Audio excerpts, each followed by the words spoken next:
Oyentes, música, invitados, opinión e información. Escuchas Área 107. A esta hora de la mañana recibimos invitados aquí en la U107.7. Entra al área Cristian Quijano, el director de la compañía de danza o la agrupación de danza Siwa Danza, que está aquí para contarnos también cosas chéveres que pasan con la cultura y con la agenda cultural en la región. Maestro, buenos días, bienvenido, ¿cómo me le va? William, ¿cómo estás? Un placer estar aquí en compañía de tus oyentes y desde luego siempre, yo agradezco siempre que este espacio se abra para la actividad artística y cultural del territorio. Bueno, pues, ¿qué anda trabajando Siwa Danza? ¿Qué andan haciendo por estos días? Siwa Danza está... Bueno, lo principal es que hemos ganado la convocatoria de circulación 2026 del Instituto Municipal de Cultura y Turismo de Bucaramanga y vamos a presentar, o la logramos con la obra Écheme la Fuerza. Écheme la Fuerza. Sí. ¿De qué trata eso? 19 de agosto, eso está próximo, la primera de las funciones. Écheme la Fuerza era un término y esto se lo copiamos al historiador Armando Martínez en una publicación que hiciera, que era un término de las abuelas para decir como suba los tacos, ¿no? Ponga la luz. Entonces era como écheme la fuerza. Cuando empezaron a llegar cosas como la plancha y demás que necesitaban la luz eléctrica. Pero resulta que la luz eléctrica llegó a comienzos de la última década del siglo XIX a Bucaramanga. Fuimos quizás la primera en lo que tiene que ver con tipo hidroeléctrica o generada por temas de agua. En la zona de Chitota, que más o menos conocemos hoy actualmente también. Entonces, Écheme la Fuerza lo que narra es, aparte de, narra la última década del siglo XIX, es una obra de danza, pero de danza narrativa o danza teatro, que incorpora elementos teatrales para contar la historia de Bucaramanga en los últimos 10 años del siglo XIX.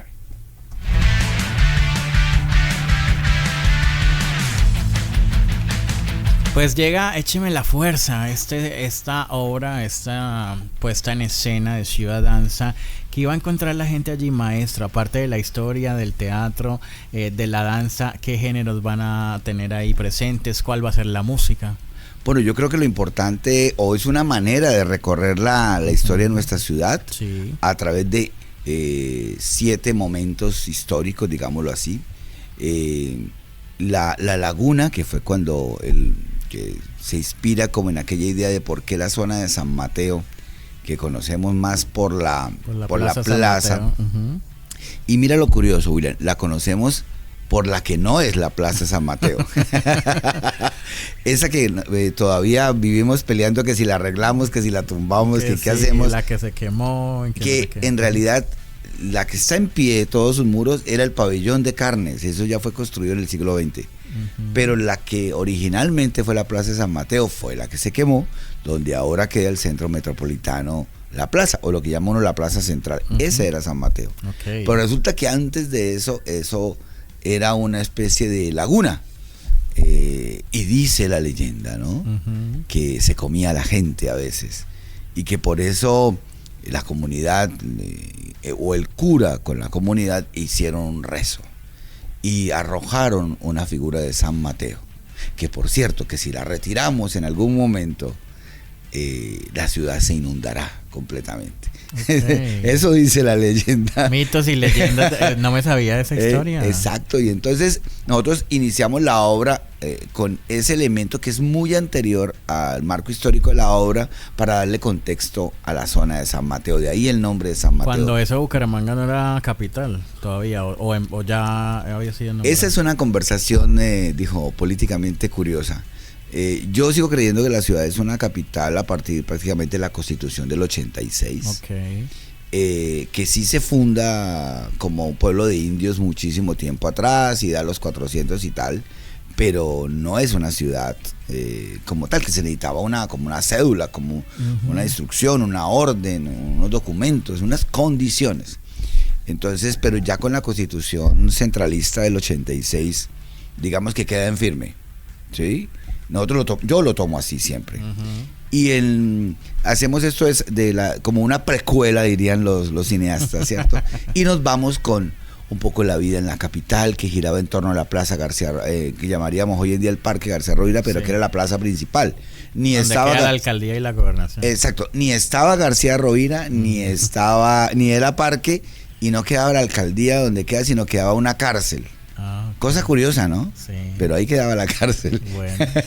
Luego de eso llega la luz eléctrica, por cierto, en agosto de 1891.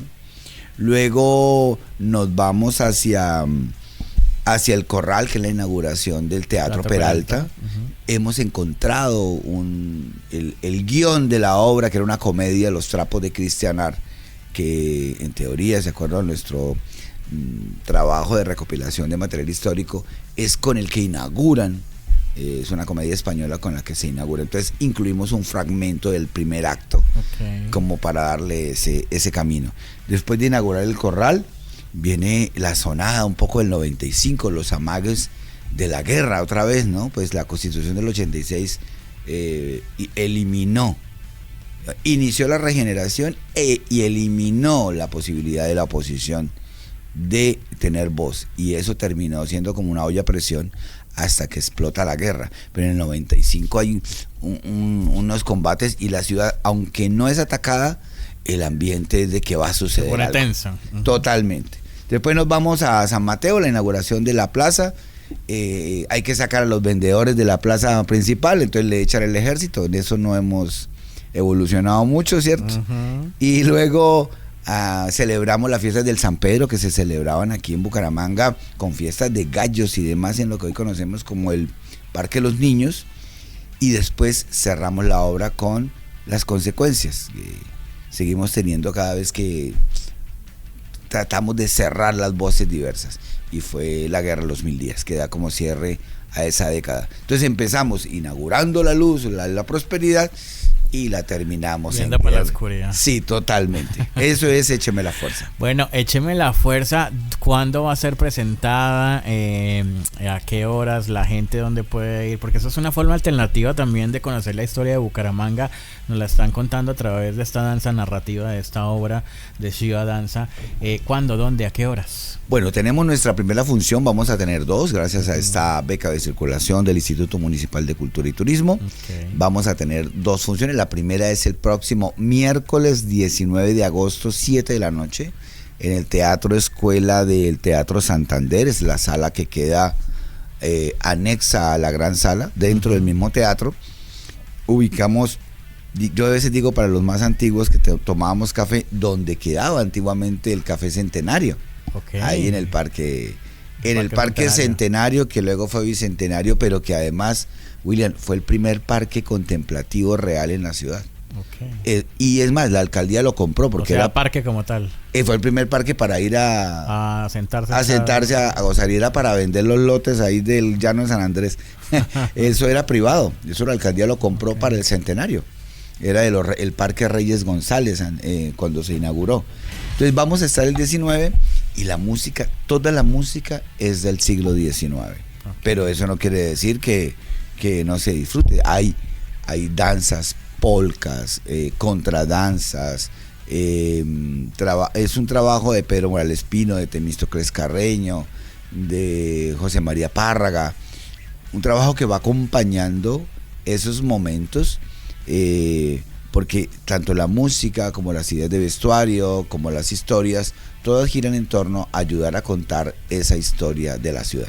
Bueno, eso será el próximo miércoles 19 de agosto en el Teatro Escuela del Teatro Santander. ¿A qué horas? 7 de la noche. Ahí en nuestra página de Ciua Danza, en Facebook, así como se escucha, XIUA Danza, Ciua Danza. Están las invitaciones, la boletería está, desde luego, son invitados por parte de los programas del Instituto Municipal, de la Alcaldía, yo suelo decir de los impuestos de la comunidad, que se redireccionan al sector cultura. O sea, entrada libre, pero usted la paga con los impuestos. Lo que pasa es que, claro, hay una, más que la paga con los impuestos, es nosotros tenemos unas corresponsabilidades en todo el proceso, y luego eso regresa de alguna manera a la sociedad, generando o motivando a algunos sectores. Hay que hacer una se hace la boletería ahí con el Teatro Santander, ahí en una inscripción. Sí, exacto, siempre para cuestiones de seguridad, de evitar sobrecupos y demás. Eso es algo muy importante en nuestros teatros de la ciudad. Entonces se entra ahí está el enlace, sino con el Teatro Santander, los enlaces en la plataforma Huelcu, no tiene costo, como decía, ya está financiado, ya lo hemos financiado, y gracias al programa de becas del instituto, pues se puede compartir con la comunidad. Hablando del programa de becas de circulación del Instituto Municipal de Cultura, maestro, ¿qué importante ha sido esto para desarrollar este proyecto? Porque esto lleva bastante trabajo. Claro, nosotros ganamos en 2024, cerraba el 2024, que estaba un poco corrido las convocatorias, ganamos, Écheme la Fuerza ganó la convocatoria de creación local. Okay. Y se estrenó hace un año, precisamente en agosto, con una doble función ahí en el Teatro Santander. Luego la obra ganó fue una de las obras ganadoras en el Festival de Bucaradanza del Teatro Santander, entonces se presentó en diciembre en la gran sala y ahora gana en la convocatoria de circulación. Es una obra, yo sigo creyendo que es como formas de, a veces le preguntan a uno si es mejor, peor, si es mejor hacer repertorios o demás. Digo, ninguno es mejor o peor, tiene que ver con lo que comunique. Con lo que quiera contar. Alguna vez dije, si yo necesitara un ninja para contar la historia, aparecerá ese ninja de alguna manera, porque en últimas es intentar sumar elementos para comunicar, sí, tanto verbales como no verbales. Entonces nosotros nos hemos abierto y nos hemos preguntado en el camino cómo incluir todas las herramientas posibles de la verbalidad y de la no verbalidad para ayudarnos a contar las historias que contamos. Bueno, estas becas, estos montos, estos apoyos que se dan a los artistas, se trabajan a través de la obra en vestuario, escenografía, pago de bailarines. ¿Cómo se distribuyen esos montos cuando un artista de la ciudad se puede ganar una beca de estos? Cuando es creación va muy dirigido al tema de vestuarios, diseños, diseños de iluminación, todo ese tipo de cuestiones técnicas y algo desde luego al equipo creativo. Cuando es en circulación, normalmente pues ya entra más en temas de circulación o de proyectos internos que el colectivo alquilación tenga. De espacio donde van a presentarse, transporte, nómina de bailarines y todo eso. Claro, todo lo logístico, pues desde luego, hasta el catering, nosotros nos gusta el catering. Okay. No, y un buen catering. Los artistas se merecen que los consientan ahí mientras que están haciendo su esfuerzo. No, lo disfrutamos, la verdad, para nosotros es un elemento muy interesante.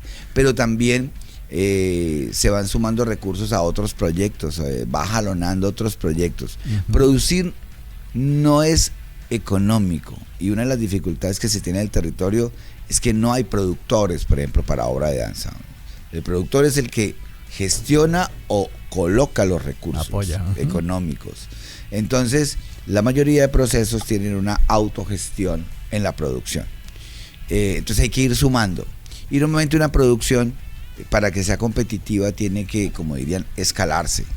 Escalarla es invertir más. Entonces ya el león ya no es mecánico, sino que va con pantalla verde, no, ya es animatrónico, pero se va a ver mejor y va a vender más, pero requiere inversión. Y entonces vamos sumando, de cada proyecto que vamos logrando, se va sumando internamente para lograr como jalonar otras iniciativas que tenemos. En tu radio, la U 107.7. En tu radio, la U 107.7.